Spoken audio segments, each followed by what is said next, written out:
예수님이 무화과 나무를 저주하신 이야기는 많은 사람들이 오해하기 쉬운 말씀입니다. 왜냐하면 예수님께서 이 무화과 나무를 마르게 저주하신 그 말씀 바로 뒤에 믿고 구하면 무엇이든지 다 이루어진다 이렇게 말씀하셨기 때문입니다. 그래서 사람들은 이 이야기를 단순히 믿음과 기도에 대한 가르침만으로 받아들이는 경우가 많습니다. 그런데 사실 이 사건은 그 앞에 나오는 성전 청소 사건, 성전 정화 사건과 연결되어 있는 것입니다. 예수님께서 성전 안에서 장사하는 사람들을 내쫓으시면서 성전을 청결하게 하셨습니다. 그리고 바로 이어서 이 열매 없는 무화과 나무 저주 사건이 있습니다. 이 두 사건은 하나의 메시지를 전달하고 있는 것입니다. 이 말씀들을 마가복음 11장에서 보면 더 분명해집니다. 마가복음에 가보면 예수님이 먼저 무화과 나무를 저주하시고 그 다음에 성전을 청결케 하시고 다시 무화과 나무를 보시는 순서로 기록되어 있습니다. 마태복음과는 조금 다르게 이 두 사건이 서로 맞물려 있음을 보여주는 것입니다. 우리 마가복음 11장 12절에서 14절 말씀 함께 읽어보겠습니다.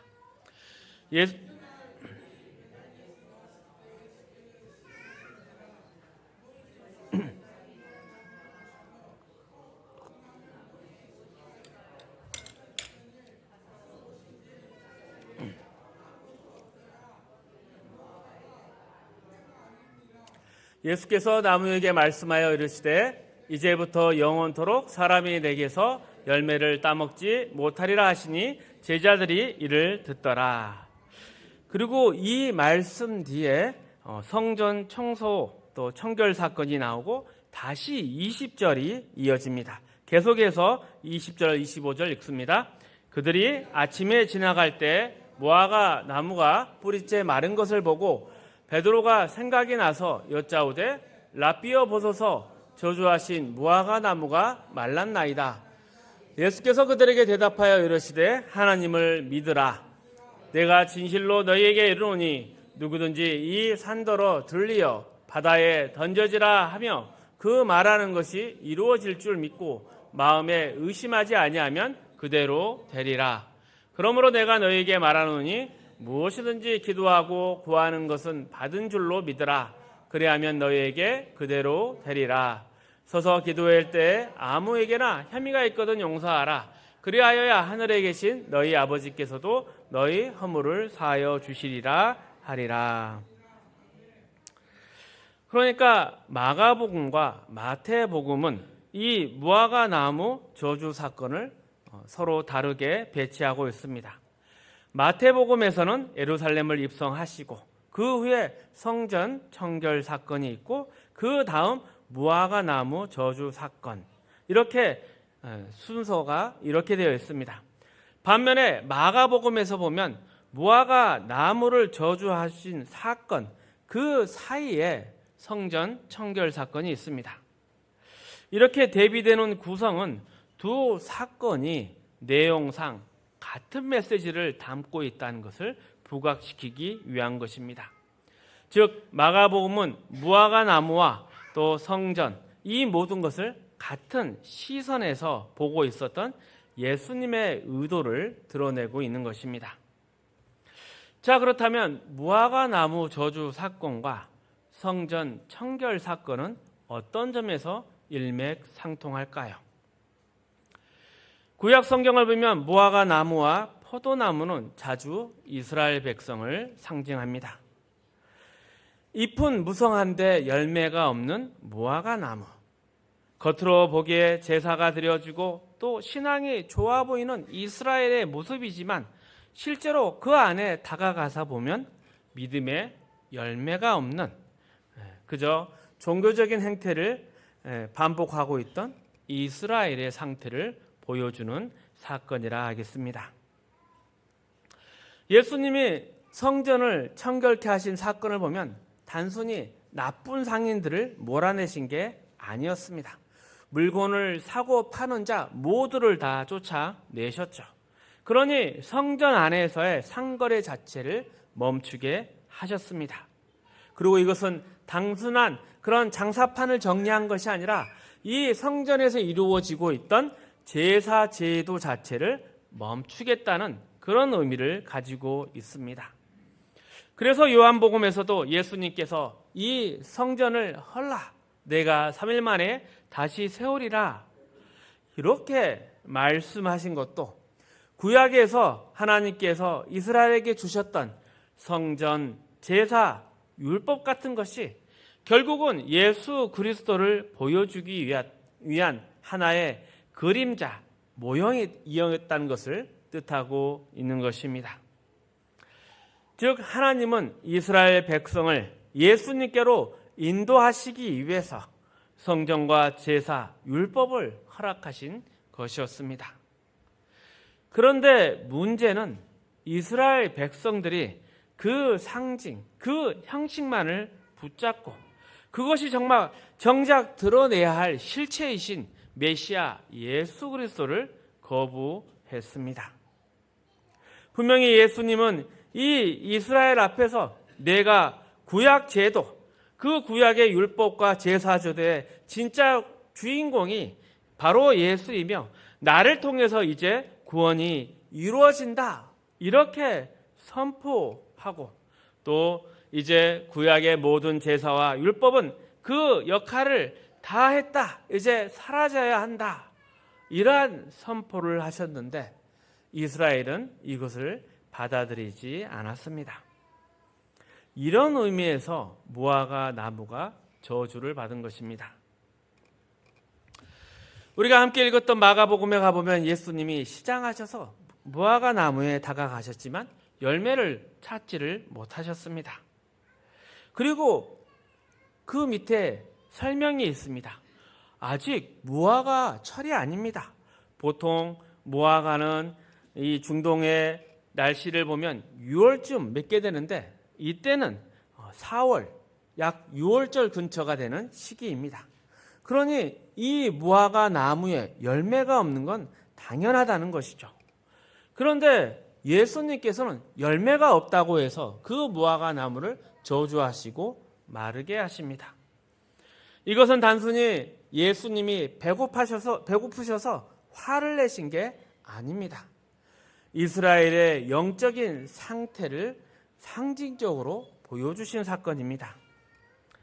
하나님을 만나는 길로 주어진 이 제사제도와 율법이 이제는 그 열매를 맺을 수 없음을 보여주는 그런 구약의 모든 것들이 이제 구원의 길로는 아무런 의미가 없다는 것을 잘 보여주는 사건이라는 것입니다. 그래서 진짜 열매를 얻기를 원한다면 오직 예수 안에서 맺을 수 있다는 것을 보여주고 계시는 것입니다. 자, 예수님의 이러한 역할, 구약의 모든 제사와 율법을 끝내시는 그 역할에 대해서 히브리서 9장 1절에서부터 10절 말씀 함께 읽어보겠습니다. 첫 언약에도 섬기는 예법과 세상에 속한 성소가 있더라. 예비한 첫 장막이 있고 그 안에 등잔대와 상과 진설병이 있으니 이는 성소라 일컫고 또 둘째 휘장 뒤에 있는 장막을 지성소라 일컫나니 그 명로와 사면을 금으로 싼 언약궤가 있고 그 안에는 만나를 담은 금화와 아론의 쌍난 지팡이와 언약의 돌판들이 있고 그 위에 석죄소를 덮는 영광의 그룹들이 있으니 이것들에 관하여는 이제 낱낱이 말할 수 없느라. 이 모든 것을 이같이 예비하였으니 오직 둘째 장막은 대제사장이 홀로 1년에 한 번 들어가되 자기와 백성의 허물을 위하여 드리는 피 없이는 아니하나니 성령이 이로써 보이신 것은 첫 장막에 서 있을 동안에는 성소에 들어가는 길이 아직 나타나지 아니한 것이라. 이 장막은 현재까지의 비유니 이에 따라 드리는 예물과 제사는 섬기는 자를 그 양심상 온전하게 할 수 없나니 이런 것을 먹고 마시는 것과 여러 가지 씻는 것과 함께 육체의 예법일 뿐이며 개혁할 때까지 맡겨둔 것이니라. 구약의 성전을 보면 들어가면 두 공간으로 나뉘어져 있었습니다. 앞에 있는 공간은 성소였고 그 뒤에 휘장을 지나 들어가면 지성소가 있었습니다. 성소에는 제사장들이 매일 들어가 제사를 드렸고 사역을 했습니다. 그리고 그 휘장 건너편에 안쪽에 지성소는 하나님을 직접 만나는 자리였습니다. 이곳에는 오직 대제사장만이 1년에 딱 한 번 자신과 이스라엘 온 회중의 죄를 위한 피를 가지고 들어가는 곳이었습니다. 그래서 함께 읽은 말씀을 보면 그 지성소로 들어가는 휘장은 언제나 늘 닫혀 있었고 대제사장만이 1년에 한 번 들어갈 수 있었습니다. 그러니 구약에서 계속 행해졌던 제사 안에는 이런 영원한 효력이 없다는 것이죠. 그렇기 때문에 매일 제사를 드렸고 1년에 한 번씩 죄 씻음을 위해서 피를 들고 지성소 안에 들어갔던 것입니다. 그러니 하나님을 만나는 길은 막혀 있었습니다. 그런데 언제 이 지성소로 들어가는 휘장이 활짝 열렸을까요? 예수님께서 십자가에 돌아가실 때, 모든 것을 다 이루셨다 하고 돌아가실 때, 그때 성전의 휘장이 위에서 아래로 찢어졌습니다. 이것은 예수님으로 말미암아, 십자가의 죽음으로 말미암아 우리가 하나님께 나아가는 길이 영원히 열렸다는 뜻입니다. 그리고 8절에서는 이렇게 말합니다. 첫 장막이 서 있는 동안에는 성소에 들어가는 길이 아직 나타나지 않았다. 그러니 구약의 성전, 제사들은 진짜 해결책이 아니었다는 것이죠. 하나님께서 구약의 이스라엘 백성에게 주신 제사, 이 제도는 죄를 영원히 해결할 수 있는 방법이 아니었습니다. 그러한 모든 제도들은 장차 오실 예수 그리스도를 미리 보여주는 상징이고 예표일 뿐이었습니다. 예수님만이 참된 대제사장이셨고 자신의 피로 우리를 위해 속죄의 제사를 드리신 분이십니다. 그로 인해서 예수님을 통해서 우리는 하나님과 우리 사이에 가로막혀 있던 담이 허물어졌고 이제 우리의 구원과 하나님과의 화목이 완성된 것입니다. 그래서 10절에 이런 것들은 육체의 예법일 뿐이며 개혁할 때까지 맡겨진 것이다. 이 말은 겉으로 구약의 그러한 제사와 율법 성전이 거룩해 보이지만 실제로는 열매가 없는 상태, 곧 잎만 무성한 무화과 나무 같았다는 것을 의미합니다. 그래서 히브리서 9장 11절 12절은 이렇게 선포하고 있습니다. 그리스도께서는 장래 좋은 일에 대제사장으로 오사 손으로 지은 장막이 아닌 더 크고 온전한 장막을 통해 염소와 송아지의 피가 아니라 자기 피로 단번에 성소에 들어가셔서 영원한 속죄를 이루셨다. 즉 예수님께서 더 이상 반복할 필요가 없는 단 한 번의 영원한 완전한 제사를 드리셨습니다. 그러니 예수님께서 성전을 청결케 하시고 또 성전을 헐라하신 말씀들, 그리고 무화과 나무를 마르게 하신 오늘 사건도 단순히 예수님의 분노나 심판을 표현하는 것이 아닙니다. 이 안에는 이 성전과 구약의 모든 제사 제도는 나 예수 그리스도를 가리키는 하나의 상징이었다. 이제 내가 이 땅에 와서 그 모든 것을 완성하고 해결할 자다. 그러니 이제 저 성전에 또 저 제사에 의지하지 말고 나를 통해서 오직 예수를 통해서 하나님 아버지께 나아가라는 의미인 것입니다. 그래서 예수님은 이 모든 구약의 제도, 성전 이런 것들을 고쳐서 새롭게 하신 그런 것이 아니라 이제 그 목적이 다 끝났으니 이제 궁극적인 해결과 구원의 방법 대신 나에게로 오라, 이렇게 말씀하고 계시는 것입니다. 더 이상 제도에 집착하거나 얽매이지 말고 예수님을 믿고 의지함으로 하나님께 나아가라는 초대인 것입니다. 우리 에베소서 2장 말씀 11절에서 28절 말씀 계속해서 함께 읽어봅니다. 그러므로 생각하라. 너희는 그때 육체로는 이방인이요 손으로 육체에 행한 할례를 받은 무리라 칭하는 자들로부터 할례를 받지 않는 무리라 칭함을 받는 자들이라. 그때 너희는 그리스도 밖에 있었고 약속의 언약들에 대하여는 외인이요 세상에서 소망이 없고 하나님도 없는 자이더니 이제는 전에 멀리 있던 너희가 그리스도 예수 안에서 그리스도의 피로 가까워졌느니라. 그는 우리의 화평이신지라 둘로 하나를 만드사 원수된 것 곧 중간에 막힌 담을 자기 육체로 허시고 법조문으로 된 계명의 율법을 폐하셨으니 이는 이 둘로 자기 안에서 한 세 사람을 지어 화평하게 하시고 또 십자가로 이 둘을 한 몸으로 하나님과 화목하게 하려 하심이라. 원수된 것을 십자가로 소멸하시고 또 오셔서 먼 데 있는 너희에게 평안을 전하시고 가까운 데 있는 자들에게 평안을 전하셨으니 이는 그로 말미암아 우리 둘이 한 성령 안에서 아버지께 나아감을 얻게 하려 하심이라.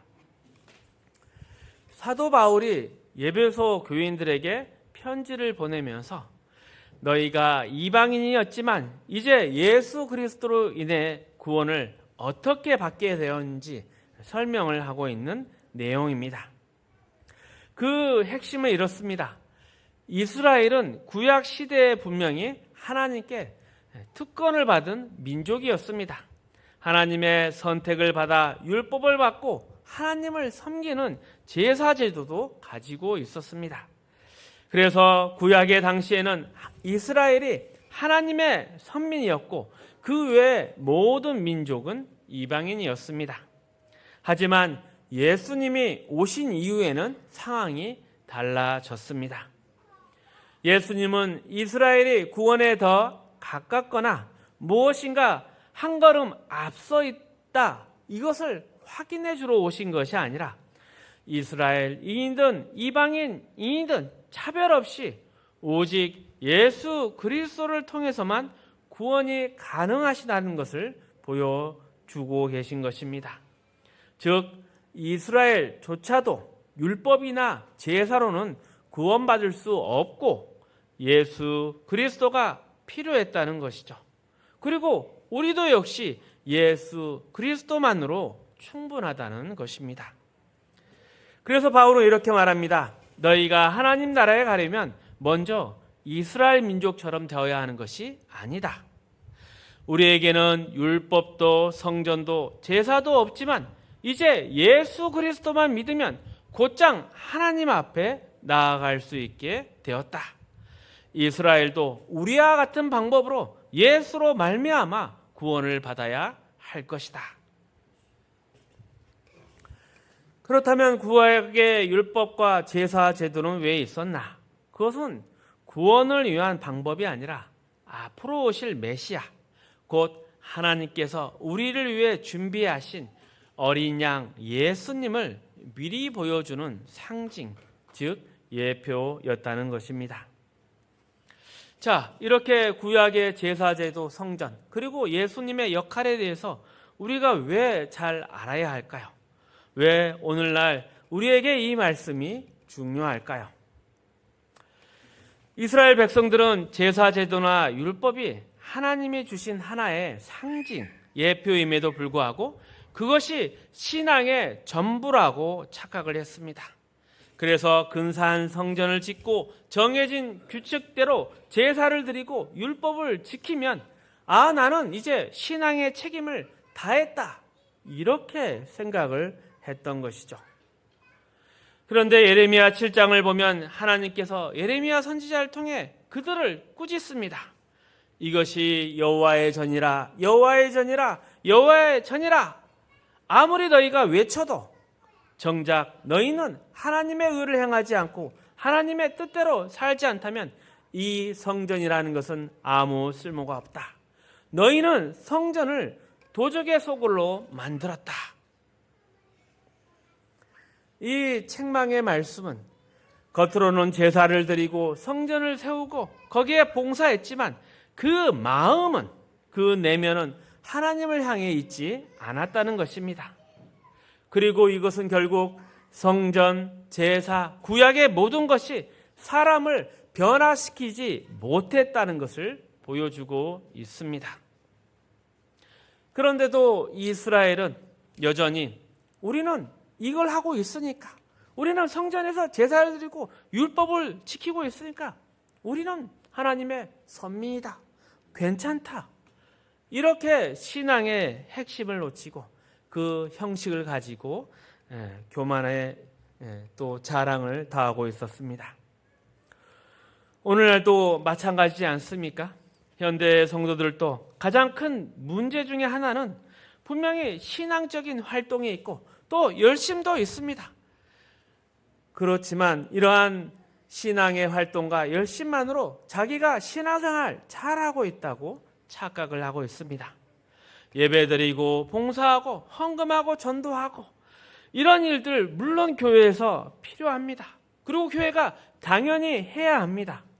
하지만 그것이 신앙의 전부가 아닙니다. 진짜 중요한 것은 그런 행위들을 열매로 맺히도록 하는 건강한 나무의 뿌리, 즉 나의 내면과 마음이라는 것입니다. 내 존재가 변화되어야 한 것입니다. 즉 예수 그리스도 안에서 나의 인격과 성품, 존재 자체가 변화되어 가는 것이 신앙의 본질입니다. 지금까지 한국교회는 열심히 있는 성도, 능력 있는 성도를 만들려고 노력했습니다. 그래서 그런 분위기 가운데 사람들은 겉으로 신앙이 다 좋아 보였지만 인격적으로는 너무나 무너져 버렸습니다.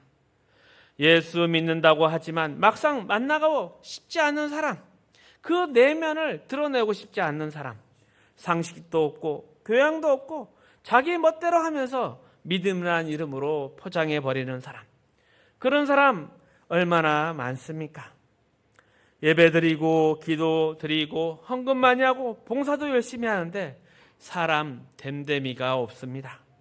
점점 세상 사람과 다를 것 없고 짐승 같아지고 감정이나 얼굴 표정, 말투도 메말라가고 있습니다. 이런 신앙의 모습이 마치 잎사귀만 무성한 열매 없는 무화과 나무 같은 것입니다. 겉보기에는 뭔가 대단해 보이지만 속은 텅 비어있는 솜사탕 같은 신앙입니다. 막대기에 솜사탕을 휘감아 놓으니 겉으로는 풍성해 보이는데 그 안에 생명은 없습니다. 그저 누가 솜사탕을 더 크게 만들었는지 자랑하고 있을 뿐입니다. 하지만 그것은 진짜 나무도 아니고 열매도 맺을 수가 없습니다. 우리가 예수를 믿고 구원을 받았다는 것은 이제 하나님 앞으로 돌아와 앉아 있는 것입니다. 이것은 단지 성전에 머물거나 율법을 지키는 수준이 아닙니다. 이제 예수 그리스도로 말미암아 하나님을 직접 만나고 또 하나님과 함께 삶을 살아가고 있는 것입니다. 그런데 오늘날 많은 성도들은 내가 하나님 앞에 서 있다, 내가 하나님과 함께 살아가고 있다, 이런 감각이 없습니다. 여전히 세상을 바라보며 세상의 기준 앞에서 그저 성공과 사랑 그리고 보상만을 바라고 있습니다. 신앙은 그런 것을 얻는 수단이 되어버렸고 기도는 하나님 돈 좀 주세요, 권력과 명예를 주세요, 그러한 것들 주시면 제가 하나님을 위해서 쓸게요, 이런 식으로 흘러가고 말았습니다. 그러니 이제 핑계대지 말아야 합니다. 신앙이 무엇인지 제대로 깨달아야 합니다. 겉모습만 챙기는 것이 신앙이 아니라 내 존재, 내 삶이 믿음을 통해서 진짜 예수 그리스도를 닮아가고 변해가는 것, 이것이 신앙입니다. 그러면 이제 다시 마태복음 21장 21절 22절 말씀으로 돌아가 보겠습니다. 예수님은 무화과 나무가 마른 걸 보고 놀라는 제자들에게 이렇게 말씀하십니다. 너희가 믿고 의심하지 않으면 이 무화과 나무에 일어난 일뿐 아니라 이 산더러 바다에 던져지라 해도 될 것이다. 또 너희가 기도하면서 믿고 구하는 모든 것은 다 받게 될 것이다. 왜 예수님께서 이런 말씀을 덧붙이셨을까요? 이것은 단지 기도하면 다 이루어진다 이런 뜻이 아닙니다. 구약의 율법과 제사 제도의 그 시대에서 이제는 예수를 통한 은혜와 믿음의 시대로 넘어왔다는 것을 알려주시는 것입니다. 구약의 율법과 제사는 우리의 노력이나 조건으로 그 결과가 만들어지는 구조였습니다. 하지만 믿음이나 기도는 우리의 노력으로 얻는 것이 아닙니다. 구하는 것이죠. 받는 것이죠. 하나님의 은혜 안에 들어온 사람만이 누릴 수 있는 새로운 삶의 방식인 것입니다. 예수님께서 무화과 나무가 마른 일 정도가 아니라 산이 바다로 옮겨지는 일도 가능하다. 이것은 단순한 과정이 아니라 믿음으로 사는 자, 그 믿음으로 사는 자의 삶에 담긴 놀라운 하나님의 은혜와 풍성함을 말씀하신 것입니다. 그리고 이 말씀을 성전 청결 사건과 연결해 보면 예수님은 단순히 옛 제도를 부수신 게 아니라 이제 더 놀라운 새로운 시대, 은혜의 시대를 여셨다는 것을 선포하시는 것입니다. 그리고 구하는 대로, 믿음으로 기도하는 대로 다 얻을 것이다. 이 말씀은 우리에게 이사야서 40장의 말씀을 떠올리게 합니다. 우리 1절에서 5절까지의 말씀 함께 읽어보겠습니다. 너희는 하나님이 이르시되 너희는 위로하라. 내 백성을 위로하라.